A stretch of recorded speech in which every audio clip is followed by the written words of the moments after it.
Hey Canucks fans, let's talk about the Canucks bottom six. I'm Clay Emo, I'm at Canuck Clay on Twitter. I'm at Clayton Emo on Instagram. I'm the founder of the GLCPC, the Good Looking Canucks Positivity Club. This is my Canucks take, all in one take. It's Clay's Canucks commentary for Tuesday, October the 20th. This is where you get Canucks insight that's positive and timely. Thanks to everyone for joining me for my live stream last night. Getting into the flow of this Monday night thing, I think it went really well once again. Not as big as my the viewership from Thanksgiving Monday, but it's okay. That was a long weekend, and that was the day that we traded for Nate Schmidt. So smaller group yesterday, but still a lot of great questions, a lot of fun. You guys had me laughing, so it was a great time, and thanks again for joining me. Let's talk about the Canucks bottom six. So a lot of talk about the top six, who's going to feel the departure of Toffoli. And I think that's important, but I think a more glaring need is our bottom six. We know that there's a lot of money tied up in the bottom six. When you think of guys like Eriksson, if he plays, Sutter, Roussel, Beagle, I get it. There's $15 to $18 million down there. But let's not talk so much about the money right now. Let's talk about who's actually going to be on the ice whenever puck drops in the new year. So let's make a couple presumptions. Let's do one with Michael Ferland in the lineup, and let's do one without Michael Ferland in the lineup. So Michael Ferland, $3.5 million contract for 3 more years.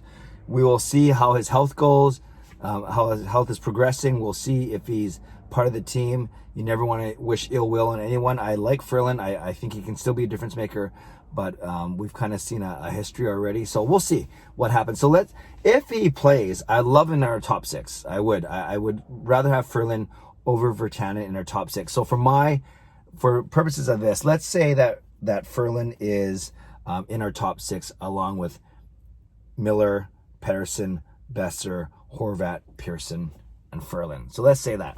So that means on the bottom, we can look at guys like last year's third line for the majority of the second part of the season at least was Gaudette between Virtanen and Roussel. Then you have Motte, Beagle, and Sutter. And you have Eriksson there as well, Zach McEwen, and Jace Hawryluk. So let's talk about those 9 players. I'm not going to worry about Svenberchi for purposes of this conversation right now. So again, 9 players. What would be your 2 lines that come out of those 9, and then 3 extra guys? So for me, I'm having Eriksson out. He's 1. I don't know enough about Jace Hawryluk, so he's number 2.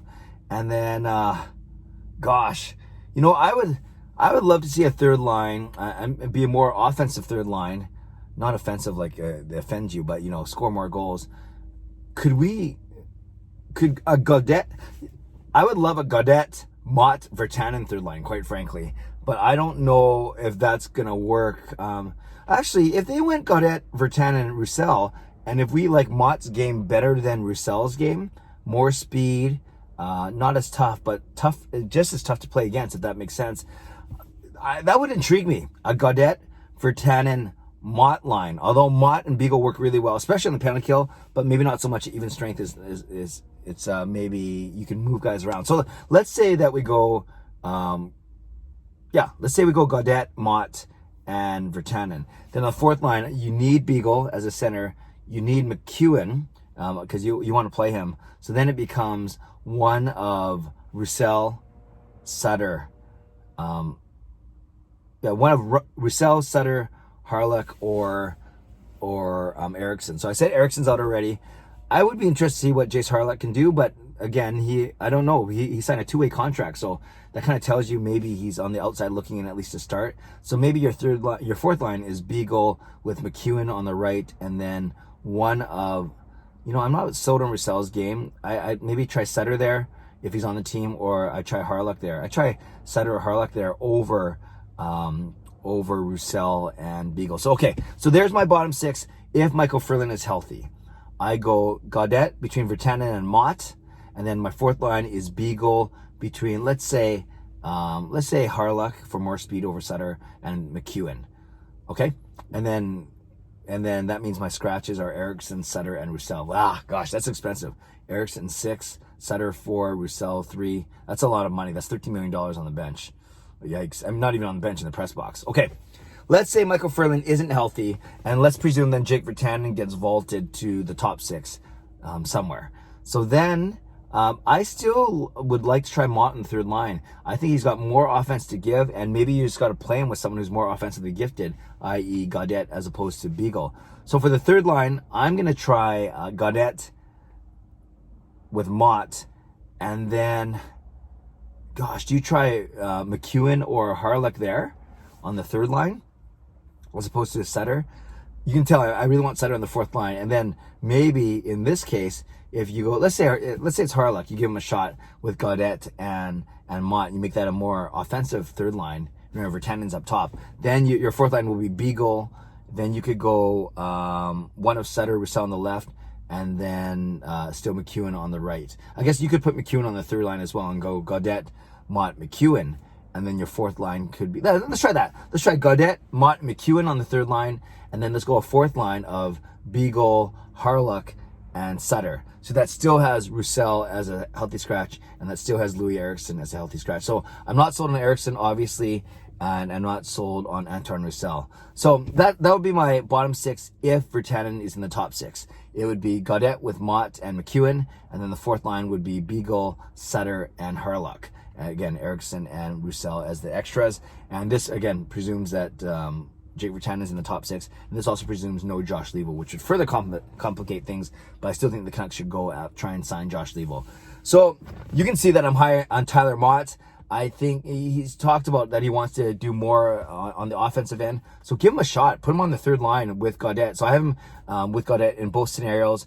And then in the Ferland playing scenario, I have Virtanen as that third winger, the third line winger. And then if a scenario with there's no Ferland, then I have MacEwen in that spot. Then I have Beagle as my fourth line on both. Then I have Jace Hawryluk on my fourth line on both. And then if it's Ferland in the lineup, then I have someone like who did I say? MacEwen on my fourth line with Hawryluk and Beagle.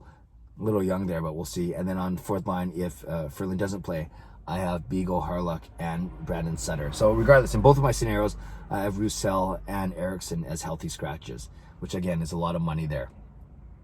What do you think, Canucks fans? What do you think of those lines? And do you think they'd be competitive? Now, I guess when I'm looking, you have to think of the penalty killers as well. So in both scenarios, you have Beagle and Motte as your first pairing. And then in one scenario, I guess, on the one where, the second one I did, where I have Ferland out of the lineup, then you have Sutter as your penalty killer. And then it can't be MacEwen, it can't be Gaudette, it can't be Virtanen. So I guess it'd have to be Pearson or Miller as your other penalty killer, which they did last year. So Beagle, Motte, then Sutter with Pearson or Miller. On my first scenario, you still have Beagle, Motte, of course, and then I don't have Sutter playing, so then yikes. Who's my second penalty kill? Is it Pearson and Miller? Miller take the draw? Yeah, but I don't know if you want to be playing Miller that much, but you know he's in good shape and it's a shortened season. Maybe that's good or bad. So yeah, I didn't think of that. I didn't think that part through, the penalty killing, because I don't think Hawryluk's a penalty killer. MacEwen's not a penalty killer. Virtanen's not a penalty killer. So that's the one part we'd have to figure out. But today we're talking about even strength. So Canucks fans, let me know of my lines. I'll type them up down below too eventually once I get to it, so you can kind of see them visually. But yeah, I am high on Tyler Motte, I guess is my point, and I would love to see him on the third line. With a shot with Adam Gaudette. Let me know what you think, Canucks fans. Leave a comment below. I'd love to read, react, and reply as always. Subscribe if you like to. Like this video if you like to. Enjoy the day. Stay safe, stay healthy, take care of yourselves, and take care of each other. God bless, and go Canucks go.